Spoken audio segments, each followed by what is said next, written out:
এই গরমে ব্রেকফাস্টই হোক কিংবা সন্ধ্যার টিফিনে বেশি ভাজাভুজি না খেয়ে এইভাবে একবার রেসিপিটি বানিয়ে খেয়ে দেখুন। খেতেও যেমন দারুণ লাগবে, শরীর প্রাণ দুটোই ঠান্ডা থাকবে। আসসালামু আলাইকুম বন্ধুরা, কিচেন বাঙালিয়ানা চ্যানেলে আপনাদের সবাইকে স্বাগত জানাই।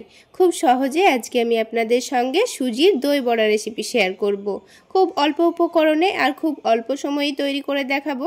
আশা করছি রেসিপি আপনাদের অনেক ভালো লাগবে।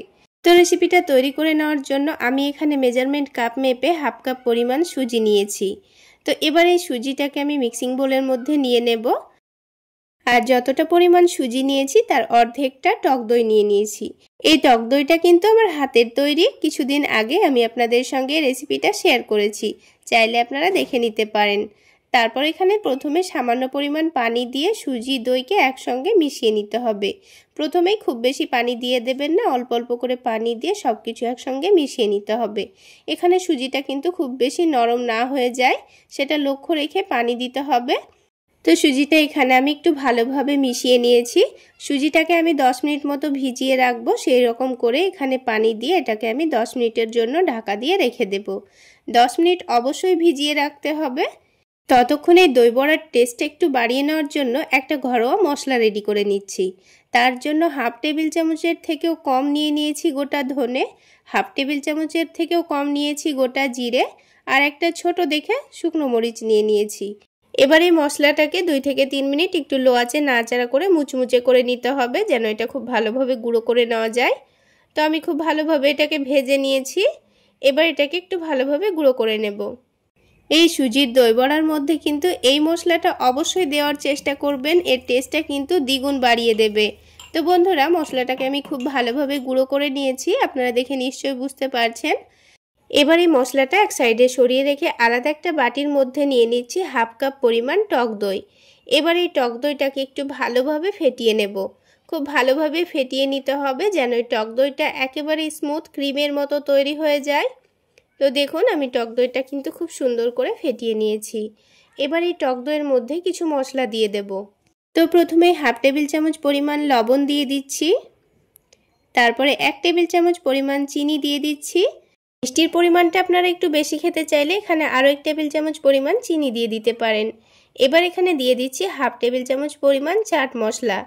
চাট মশলার পরিবর্তে আপনারা এখানে আমচুর পাউডারও দিতে পারেন। এবার যে মশলাটা আমি গুঁড়ো করে রেখেছিলাম সেটা দিয়ে দিচ্ছি। এই ভাজা মশলাটা দেওয়ার কারণেই কিন্তু এর টেস্টটা দ্বিগুণ হয়ে যাবে। আপনারা যদি একবার হলো এভাবে বানিয়ে খান তাহলে বুঝতে পারবেন কতটা টেস্টি হয়।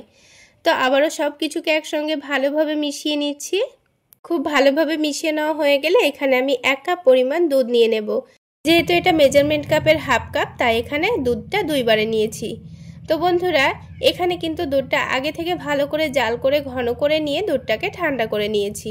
দুধটা দেওয়ার পর এখানে ভালোভাবে মিশিয়ে নিচ্ছি। আর বন্ধুরা, আরও একটা কথা আপনাদের বলে দিই, আমি যেহেতু সমস্ত উপকরণগুলো একটু মেপে মেপে নিচ্ছি, আপনারাও ঠিক একইভাবে মেপে নেওয়ার চেষ্টা করবেন। তাহলে এখানে দই বড়াগুলো দুধের সঙ্গে খুব সুন্দরভাবে ভিজবে আর খেতেও অনেক নরম তুলতুলে হবে। এবার যে 10 মিনিটের জন্য আমি সুজিটাকে ভিজিয়ে রেখেছিলাম, এই সুজিটাকে এবার একটু ভালোভাবে ফেটিয়ে নিতে হবে। দেখুন, পানিটা কিন্তু অনেকটাই টেনে নিয়ে এটা অনেকটাই শক্ত মনে হচ্ছে। তো এবার এটাকে খুব ভালোভাবে ফেটিয়ে নিতে হবে। তো ফেটিয়ে নেওয়ার আগে কিছু মশলা দিয়ে দেব। তো স্বাদ মতো লবণ দিয়ে দিয়েছি, হাফ টেবিল চামচ পরিমাণ চিনি দিয়ে দিয়েছি, আর 1 টুকরো আদা আর কাঁচামরিচকে একটু থেতো করে দিয়ে দিয়েছি। এবার সব কিছুকে হাত দিয়ে একটু ভালো করে ফেটিয়ে নিতে হবে। খুব ভালো করে ফেটিয়ে নিয়ে এটাকে একটু নরম করে নিতে হবে।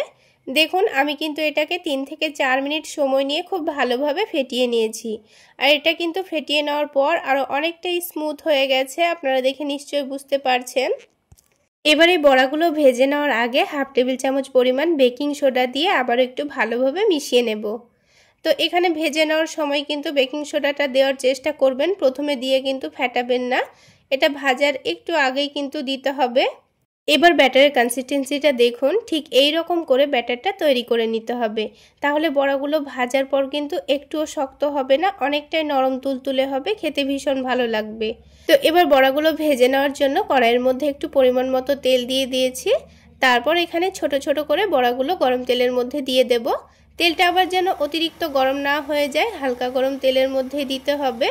আর বড়াগুলো একটু ছোট সাইজের করে দেবেন, তাহলে এটা ভাজার পর অনেকটাই ফুলে যাবে। তাছাড়া দুধের মধ্যে ডুবিয়ে নেওয়ার পর কিন্তু আরও অনেকটাই বড় হয়ে যাবে। এবার এগুলোর একদিকটা হয়ে আসলে উল্টে পাল্টে এই বড়াগুলোকে হালকা গোল্ডেন করে ভেজে নেব। তো দেখুন বন্ধুরা, বড়াগুলো কিন্তু খুব সুন্দর ভাজা হয়ে গেছে। এই বড়াগুলোকে চাইলে আপনারা খালি মুখেও খেতে পারেন, খেতে এত মজার হয়। খালি মুখেও কিন্তু খেতে দারুণ টেস্টি হয়। এবার এই বড়াগুলোকে গরম গরম তুলে নিয়ে সাথে সাথে দইয়ের মধ্যে ডুবিয়ে দিতে হবে, তাহলে বড়াগুলোর ভেতরে খুব সুন্দরভাবে দইটা ঢুকে যাবে। দইয়ের মধ্যে দেওয়ার পর একটা স্প্যাচুলা দিয়ে এই বড়াগুলোকে একটু নাড়াচাড়া করে দইয়ের সঙ্গে ভালোভাবে মিশিয়ে নিচ্ছি। এভাবে একটু উল্টে পাল্টে মিশিয়ে নেবেন, আর সাথে সাথেই দেখবেন এগুলো অনেকটাই ফুলতে শুরু করেছে। বাকি বড়াগুলোকেও ভেজে নেওয়ার পর এই দইয়ের মধ্যেই দিয়ে দেব। তারপর ঠিক একইভাবে এগুলোকেও নাড়াচাড়া করে মিশিয়ে নিতে হবে। তো বড়াগুলো দইয়ের সঙ্গে ভালোভাবে মিশিয়ে নেওয়ার পর 1 ঘন্টা মতো নর্মাল ফ্রিজে রেখে আমি ঠান্ডা করে নিয়েছিলাম। তারপর খাওয়ার একটু আগে ওপর থেকে একটু ধনেপাতা কুচি আর বাজারে কেনা অল্প একটু ভুজিয়া দিয়ে এগুলোকে আমি পরিবেশন করে নিয়েছি। তাহলে বন্ধুরা, আজকের এই সুজির দই বড়া রেসিপি আপনাদের কেমন লাগলো অবশ্যই কমেন্ট সেকশানে জানাবেন। আর ভালো লাগলে একটা লাইক শেয়ার করে দেবেন। আর আমার এই সহজ রেসিপিগুলো যদি ইউটিউব চ্যানেল থেকে দেখে থাকেন চ্যানেলটি সাবস্ক্রাইব করে দেবেন, আর ফেসবুক পেজ থেকে দেখে থাকলে পেজটি ফলো করে দেবেন। তাহলে বন্ধুরা, দেখলেন তো কত অল্প উপকরণে দারুণ টেস্টি ঠান্ডা ঠান্ডা দই বড়া তৈরি হয়ে গেল। এবার একটা বড়া আপনাদের কেটেও দেখিয়ে দিচ্ছি। দেখুন কত সুন্দর কেটে নেওয়া হয়ে গেল। একেবারে নরম তুলতুলে সফট, মুখে দিলেই যেন মিশে যাচ্ছে। আর বন্ধুরা দেখুন দেখতে কতটা লোভনীয় হয়েছে। তাহলে বন্ধুরা, আজকে এই পর্যন্তই। সকলে অনেক বেশি ভালো থাকবেন, সুস্থ থাকবেন। দেখা হচ্ছে আরও একটি নতুন রেসিপি নিয়ে নেক্সট এপিসোডে।